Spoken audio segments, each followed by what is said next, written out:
ओम शांति।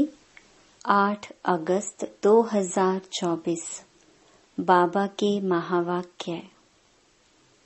मीठे बच्चे, बाप, टीचर और सतगुरु, यह 3 अक्षर याद करो तो अनेक शिफ्तें, विशेषताएं आ जाएंगी। प्रश्न: किन बच्चों के हर कदम में पद्मों की कमाई जमा होती रहती है? उत्तर: जो अपना हर कदम सर्विस में बढ़ाते रहते हैं, वही पद्मों की कमाई जमा करते हैं। अगर बाबा की सर्विस में कदम नहीं उठाएंगे तो पदम कैसे पाएंगे? सर्विस ही कदम में पदम देती है, इसी से पद्मा पदमपति बनते हो। दूसरा प्रश्न: किस राज को जानने के कारण तुम बच्चे सभी के कल्याणकारी बनते हो? उत्तर: बाबा ने हम बच्चों को यह राज समझाया है कि सभी की यह एक ही हट्टी है, यहाँ सबको आना ही है। यह बहुत गुह्य राज है। इस राज को जानने वाले बच्चे ही सबके कल्याणकारी बनते हैं। ओम शांति। रूहानी बाप के रूहानी बच्चे यह तो हरेक जानते होंगे कि बाबा हमारा बाप भी है, टीचर भी है और सतगुरु भी है। बच्चे जानते हैं, जानते हुए भी घड़ी घड़ी भूल जाते हैं। यहाँ जो बैठे हैं वह जानते तो होंगे ना, परंतु भूल जाते हैं। दुनिया वाले तो बिल्कुल नहीं जानते। बाप कहते हैं, सिर्फ यह 3 अक्षर भी याद रहे तो बहुत सर्विस कर सकते हैं।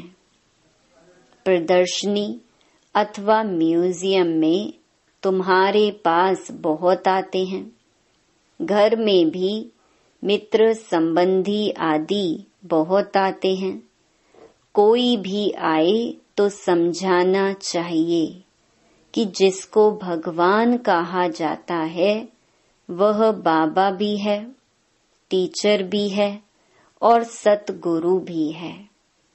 यह याद हो तो भी ठीक, और कोई की याद न आए।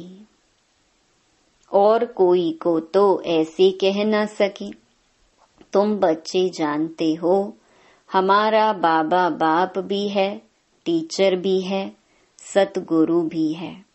कितना सहज है। परंतु कोई कोई की तो ऐसी पत्थर बुद्धि है जो यह 3 अक्षर भी बुद्धि में धारण नहीं कर सकते, भूल जाते हैं। बाबा हमको मनुष्य से देवता बनाते हैं क्योंकि बेहद का बाप है ना। बेहद का बाप है तो जरूर बेहद का वर्षा ही देंगे। बेहद का वर्षा है देवताओं के पास। इतना सिर्फ याद करें तो घर में भी बहुत सर्विस कर सकते हैं। परंतु यह भी भूल जाने के कारण किसको बता नहीं सकते। घड़ी घड़ी भूल जाते हैं क्योंकि सारे कल्प के भूले हुए हैं। अब बाप बैठ समझाते हैं। वास्तव में यह ज्ञान बहुत सिंपल है। बाकी याद की यात्रा से संपूर्ण बनना इसमें मेहनत है। बाबा हमारा बाप भी है, शिक्षा भी देते हैं, वर्षा भी देते हैं, पवित्र भी बनाते हैं, क्योंकि पतित पावन बाप है। सिर्फ कहते हैं कि सबको यही कहो कि मुझे याद करो। बाबा की सर्विस में जरा भी कदम नहीं उठा तो वह फिर पदम कैसे पाएंगे? पदम पति तो सर्विस से ही बन सकते हैं। सर्विस ही कदम में पदम ले आती है। सर्विस के लिए बच्चे कहां कहां से भागते रहते हैं। कितने कदम उठाए जाते हैं, पदम तो उन्हों को मिलेगा ना। यह भी बुद्धि कहती है पहले शूद्र को ब्राह्मण बनाना पड़े। ब्राह्मण ही नहीं बनाएंगे तो क्या बनेंगे? सर्विस तो चाहिए ना। बच्चों को सर्विस का समाचार भी है, इसलिए सुनाया जाता है कि टेम्पटेशन हो, सर्विस से ही पदम मिले हैं। सिर्फ एक बात ही सुनाओ जो दुनिया में और कोई नहीं जानते। बेहद का बाप बाप है, परंतु बाप का कोई को पता नहीं है। सिर्फ ऐसे ही गॉड फादर कहते रहते हैं। वह टीचर है, यह तो कोई की बुद्धि में नहीं होगा। स्टूडेंट की बुद्धि में हमेशा टीचर याद रहता है। जो पूरी रीति नहीं पढ़ते हैं उनको अनपढ़ा कहा जाता है। बाबा कहते हैं हर्जा नहीं है। तुम कुछ भी ना पढ़े हुए यह तो समझ सकते हो ना कि हम भाई भाई हैं। हमारा बाप बेहद का है। बाप आते ही हैं एक धर्म की स्थापना करने, ब्रह्मा द्वारा करते हैं, परंतु लोग कुछ भी समझते नहीं हैं। ईश्वर अगर कभी ना आया हुआ होता तो उनको बुलाते ही क्यों कि हे लिबरेटर आओ, हे पतित पावन आओ। जबकि पतित पावन को याद करते हैं फिर शास्त्र क्यों पढ़ते? तीर्थों पर क्यों जाते? वहां बैठा है क्या?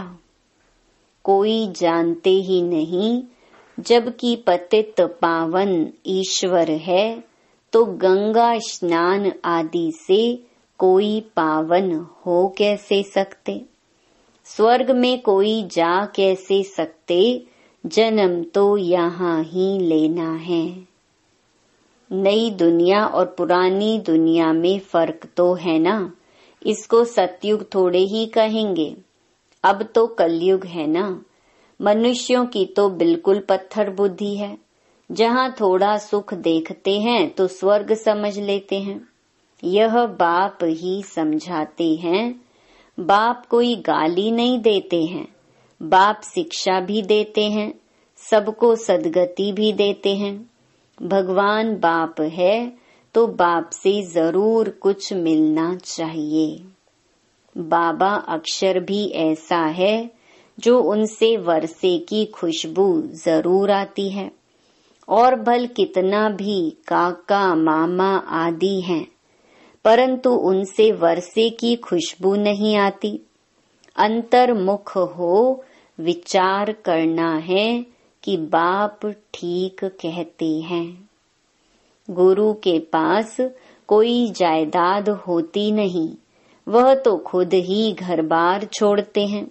तुमने सन्यास किया है विकारों का, वह तो कह देते हैं हमने घर बार छोड़ा। तुम कहते हो हम सारी दुनिया के विकारों का सन्यास करते हैं। नई दुनिया में जाना कितना सहज है। हम सन्यास करते हैं सारी पुरानी सृष्टि तमो प्रधान दुनिया का। सतयुग है नई दुनिया, यह भी जानते हो नई दुनिया थी जरूर। सब गाते हैं स्वर्ग कहा ही जाता है नई दुनिया को, परंतु वो लोग सिर्फ कहने मात्र कह देते हैं, समझ कुछ नहीं। तो बाप बच्चों को कहते हैं सिर्फ यह विचार करो, बाबा हमारा बाप भी है, शिक्षक और सतगुरु भी है। सबको ले जाएंगे। अक्षर ही 2 हैं, मन मना भव। इसमें सब आ जाता है, परंतु यह भी भूल जाते हैं। पता नहीं बुद्धि में क्या क्या याद रहता है। नहीं तो रोज लिख कर दो कि इतना समय हम किस अवस्था में बैठे थे। तुम बैठे हो बाप, टीचर, सतगुरु के सामने, तो वही याद आना चाहिए ना। स्टूडेंट को टीचर ही याद आएगा ना, परंतु यहाँ माया है ना, एकदम माथा ही मोड़ देती है। सारा राज्य भाग्य ही ले लेती है। तुमको पता नहीं पड़ता है। आए तो थे वर्षा लेने, परंतु मिलता कुछ भी नहीं। ऐसे ही कहेंगे ना। भल स्वर्ग में तो चलेंगे, परंतु वह कोई बड़ी बात थोड़ी है। यहाँ आए भल परंतु पढ़े नहीं, फिर स्वर्ग में तो जाएंगे ना। यहाँ तो बैठे हैं ना, समझते हैं स्वर्ग में जाना है। फिर क्या भी बने, वह तो पढ़ाई नहीं हुई ना। थोड़ा भी सुना तो उसका फल मिल जाता है। पढ़ाई से तो बड़ी स्कॉलरशिप मिलती है। बाप से ऊंच ते ऊंच पद पाना है तो पुरुषार्थ करना पड़े।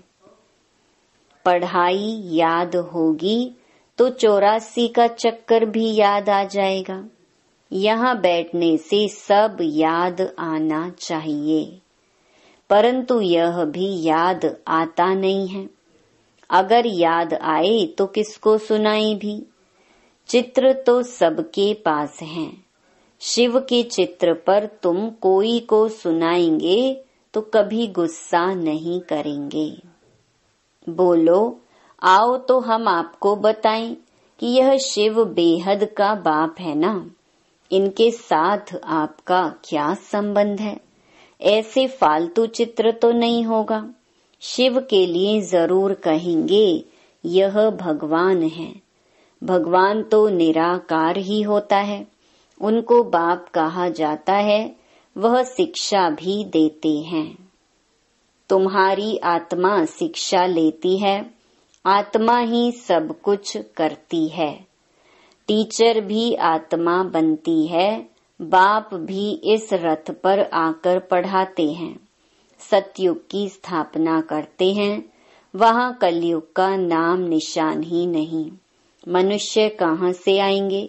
सर्विसेबल बच्चों को सारा दिन ख्याल चलते रहते हैं। सर्विस नहीं करते तो समझा जाता है बुद्धि नहीं चलती, जैसे बुद्धू बैठे हैं। बाप को समझ नहीं सकते। पतित पावन बाप को याद करने से ही वर्षा मिलेगा। याद करते करते मरेंगे तो बाप की सब मिल्कियत मिलेगी। बेहद के बाप की मिल्कियत है स्वर्ग। बच्चों के पास बैज भी हैं। घर में मित्र संबंधी आदि तो बहुत आते हैं। कोई मरता है तो भी बहुत आते हैं। उन्हों की भी तुम बहुत अच्छी सर्विस कर सकते हो। शिव बाबा का चित्र तो बहुत अच्छा है। भल बड़ा ही रख दो, इसमें कोई कुछ कहेंगे नहीं। ऐसे नहीं कहेंगे कि यह ब्रह्मा है, यह है गुप्त। तुम गुप्त भी समझा सकते हो। सिर्फ शिव का चित्र रखो और सब चित्र उठा दो। यह शिव बाबा बाप, टीचर, सतगुरु है। यह आते हैं नई दुनिया की स्थापना करने और संगम पर ही आते हैं। यह ज्ञान तो बुद्धि में है ना। बोलो, शिव बाबा को याद करो और किसी को याद नहीं करो। शिव बाबा पतित पावन हैं। वह कहते हैं मुझे याद करो तो तुम मेरे साथ आकर मिलेंगे। तुम गुप्त सर्विस कर सकते हो। वह लक्ष्मी नारायण इस नॉलेज से ही बने हैं। कहेंगे शिव बाबा निराकार है, वह कैसे आते हैं? अरे, तुम्हारी आत्मा भी तो निराकार है। वह कैसे आती है? वह भी ऊपर से आती है ना, पाठ बजाने। यह भी बाप आकर समझाते हैं। बैल पर तो आ ना सके, बोलेगा कैसे? साधारण बूढ़े तन में आते हैं, समझाने की भी बड़ी युक्ति चाहिए। कोई कहते तुम भक्ति नहीं करते हो, बोलो हम तो सब कुछ करते हैं। युक्ति से चलना होता है। किसको उठाने लिए सोचना चाहिए, क्या युक्ति रचे। कोई को नाराज भी नहीं करना है। गृहस्थ व्यवहार में रहते सिर्फ पवित्र रहना है। तुम कहते हो बाबा सर्विस नहीं मिलती है। अरे, सर्विस तो बहुत कर सकते हो। गंगा जी पर जाकर बैठ जाओ। बोलो यह पानी में स्नान करने से क्या होगा? क्या पावन बन जाएंगे? तुम तो भगवान को कहते हो हे पतित पावन आओ, आकर पावन बनाओ। फिर वह पतित पावन है या यह? ऐसी नदियां तो ढेर हैं। बाप पतित पावन तो एक ही है। यह पानी की नदियां तो सदैव हैं ही। बाप को तो पावन बनाने के लिए आना पड़ता है। आते भी हैं पुरुषोत्तम संगम युग पर, आकर पावन बनाते हैं। वहां कोई पतित होता नहीं। नाम ही है स्वर्ग, नई दुनिया। अभी तो है पुरानी दुनिया। इस संगम युग का तुमको ही पता है, और कोई समझ ना सके। बाप तो अनेक प्रकार की सर्विस की युक्तियां समझाते हैं। बुद्धू भी ना बनो। कहते हैं अमरनाथ पर भी कबूतर होते हैं, पीजन पैगाम पहुंचाते हैं। ऐसे नहीं, परमात्मा का पैगाम ऊपर से कबूतर लाएंगे, यह भी सिखलाते हैं। उनके पांव में लिखकर बांधेंगे तो ले जाएगा। उनको सहज रीति दाना मिलता है, तो और कहाँ भटकने की दरकार नहीं। तुमको भी यहाँ दाना मिलता है। तुम्हारी बुद्धि में है विश्व की बादशाही, जो यहाँ से मिलती है। वह फिर समझते हैं दाना यहाँ मिलता है, तो फिर हिर जाते हैं। तुम तो चैतन्य हो। तुमको अविनाशी ज्ञान रत्नों का दाना मिलता है। शास्त्रों में भी है, चिड़ियाओं ने सागर को सुखाया। बहुत कथाएं लिख दी हैं। मनुष्य कहेंगे सत। फिर कहते हैं सागर से देवता निकले, रत्नों की थालियां भर कर ले आए। कहेंगे सत। अब समुद्र से देवता कैसे निकलेंगे? समुद्र में मनुष्य व देवता रहते हैं क्या? कुछ भी समझते नहीं। जन्म जन्मांतर झूठ ही पढ़ते सुनते रहते हैं। इसलिए कहते हैं झूठी माया, झूठी काया, झूठा सब संसार। सच्चे और झूठे संसार में कितना रात दिन का फर्क है। झूठ बोलते बोलते इंसॉल्वेंट बन पड़ते हैं। तुम कितना युक्ति से समझाते हो, फिर भी कोर्टों में कोई को ही बुद्धि में बैठता है।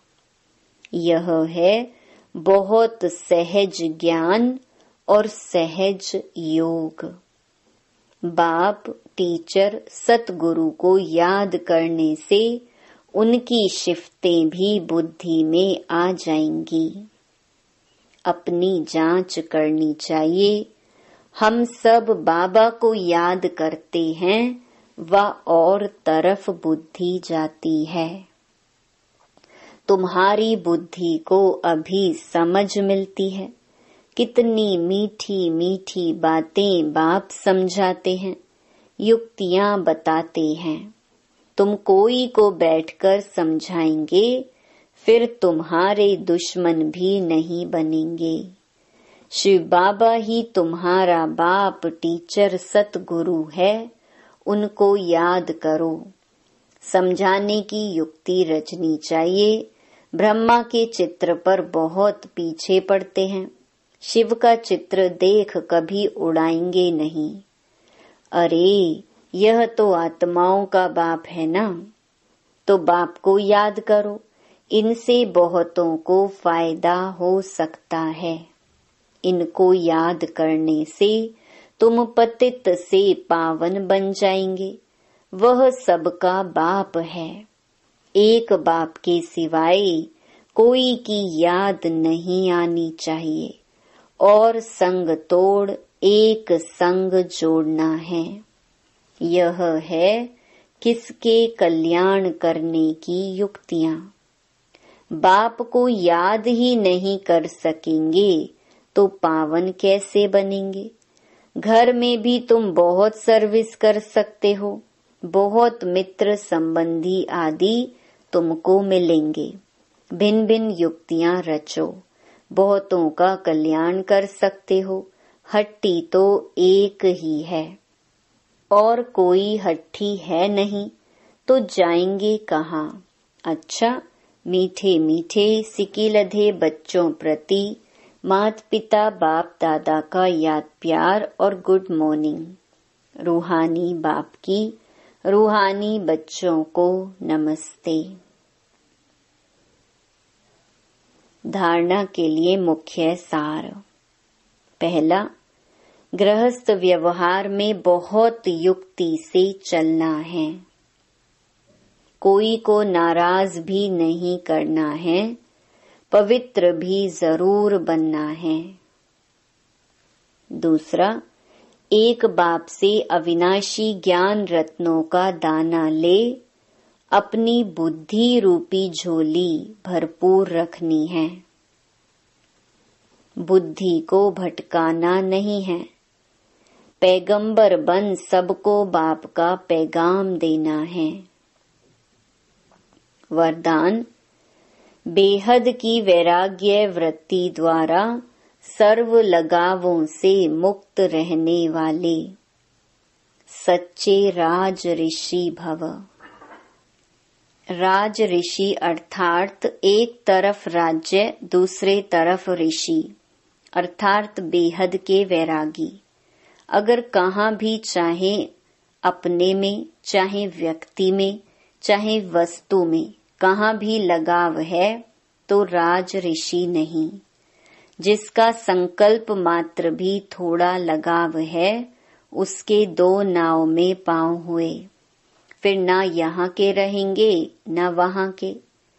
इसलिए राज ऋषि बनो, बेहद के वैरागी बनो, अर्थात एक बाप दूसरा ना कोई, यह पाठ पक्का करो। स्लोगन, क्रोध अग्नि रूप है जो खुद को भी जलाता और दूसरों को भी जला देता है। ओम शांति।